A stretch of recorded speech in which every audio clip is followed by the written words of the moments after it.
el Señor, yo he elegido y consagrado esta casa a fin de que mi nombre resida en ella para siempre. Aleluya. El Señor esté con ustedes. Y con tu espíritu. Santo Evangelio según San Juan. Gloria a ti, Señor. Se acercaba la Pascua de los judíos.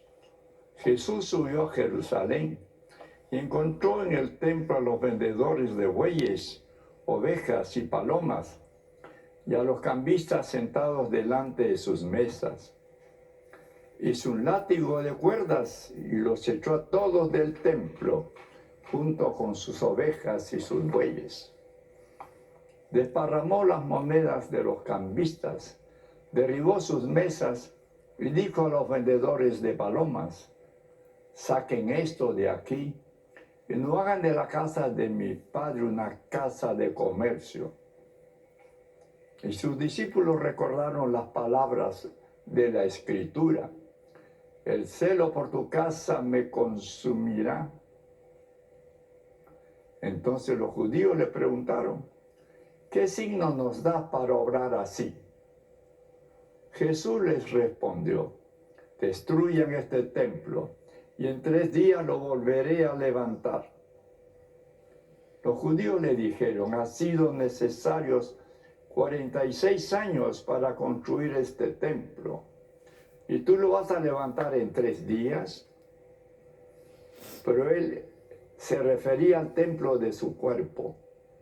Por eso cuando Jesús resucitó, sus discípulos recordaron que él había dicho esto y creyeron en la Escritura y en la palabra que había pronunciado. Palabra del Señor. Gloria a ti, Señor Jesús.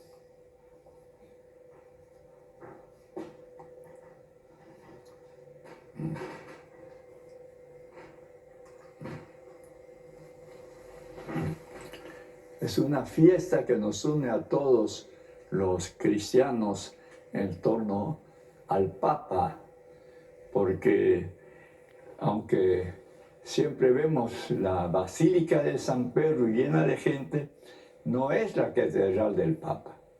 La catedral del Papa, que más allá, es la Basílica de San Juan de Letrán, o de Laterano, como decimos también, que es una basílica que según la tradición hizo construir el emperador Constantino para que fuera la catedral del Papa. Entonces celebramos siempre el día que se consagra un templo importante en toda diócesis, incluso en cada parroquia, y el aniversario de cuando se consagró esa catedral o esa basílica o esa iglesia parroquial, ¿no? Y es importante cuando los textos nos hablan de que nosotros también somos templo de Dios, porque siempre hay como la necesidad humana de tener un centro de devoción donde se reúne la gente. Los judíos tenían un solo templo en Jerusalén, pero en cada pueblo había la sinagoga. Siempre ha habido esa costumbre, reunirnos cada semana en todas las religiones, hasta en las tribus más apartadas, siempre hay un culto a Dios y hay un lugar donde se celebre ese culto al Señor. Luego, en el Evangelio de San Juan, que se nos ha leído, es el capítulo 2. En el Evangelio de San Juan, Cristo va varias veces a Jerusalén. Los otros 3 evangelistas lo ponen a Jesús yendo a Jerusalén al final de su vida, recorriendo todo un camino enseñando, el camino del cristiano, y al final llega a Jerusalén y ahí sucede el acontecimiento de echar a los vendedores del templo. En San Juan, esta narración es en los primeros días de la prédica de Jesús, ¿no? Como provocando, podría decir así, a los judíos. En el Evangelio de Juan, hasta la palabra judío tiene un significado de oposición al Señor. Él empieza su vida pública, acaba de recibir el bautismo, de elegir los primeros apóstoles y va con ellos a Jerusalén, y allí es el caso de echar a los vendedores del templo, que Juan lo especifica muy bien. No era un mercado como nosotros ponemos algunas películas, lo ponen ahí las naranjas cayéndose por los suelos, no. Juan especifica muy bien, y también los otros evangelistas, que eran animales que se consagraban a Dios y se presentaban como ofrenda al templo. Por eso José y María, cuando van al templo, llevan un par de pichones, de palomas, a quienes hace alusión también el Evangelio. Y también entonces había tal respeto por el templo que era declararlo impuro si ibas con cualquier moneda, tenía que ser moneda del templo. Por eso había los cambistas, como ahora también hay para otras monedas. El templo no se podía dar limosna sino con moneda del templo, todos los cambistas cambiaban.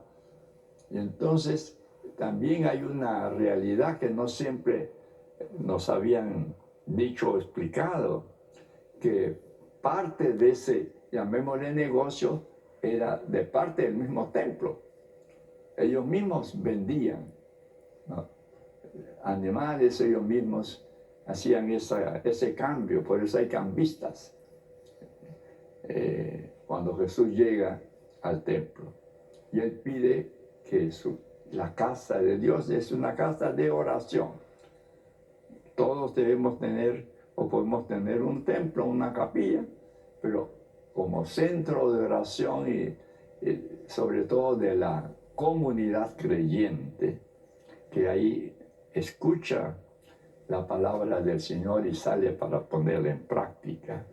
Ese es el sentido del templo, pero ya Jesús empezó también de alguna forma a criticar los que ponían su esperanza solo en que tenían un templo, el templo de Dios. Y Jesús les invitaba también a poner en práctica el mensaje de Dios. A nosotros también se nos avisa esa obligación de vivir como templos de Dios. ¿No saben ustedes que son templos del Espíritu Santo? Él habita en ustedes, nos dice el apóstol San Pablo. Entonces, un día en que celebramos la primera iglesia, el primer templo consagrado entre los católicos, consagrado al Señor. Pero eso se le llama y está en la puerta de esa basílica, madre y cabeza de todas las iglesias del mundo. Por eso la iglesia nos invita a celebrar hoy día y unirnos al Papa, esta consagración, que es el sentido de la dedicación de la basílica, de la primera basílica que se construyó en la iglesia, recordando, como lo hacen las oraciones y también los textos, que todos debemos ser piedras vivas del templo del Señor. Incluso en los pueblitos, cuando íbamos a bendecir sus capillas, que ellos tratan siempre de tener una capilla como centro de su comunidad, les invitamos a veces a tocar la pared, a sentirse parte como un ladrillo, un adobe de esta capilla, de este templo de Dios, para que no nos fijemos solo en el templo que vamos a visitar, o en el cual estamos, sino que nosotros somos templo de Dios y debemos manifestarlo así en nuestra comunidad y en nuestra sociedad. Señor, nos ayude pues a recordar y vivir este compromiso que tenemos. No tanto fijarnos en grandes construcciones, sino que el Señor está presente en nuestras personas, que somos el templo de Dios, dispuestos a orar ahí, a recibir su mensaje y a salir dispuestos a vivir el mensaje que nos da el Señor. Pongámonos pues nosotros con mucha atención, porque siempre les repito que lo importante no es la prédica del sacerdote, sino las lecturas, la palabra de Dios. Y los domingos hay 4 textos.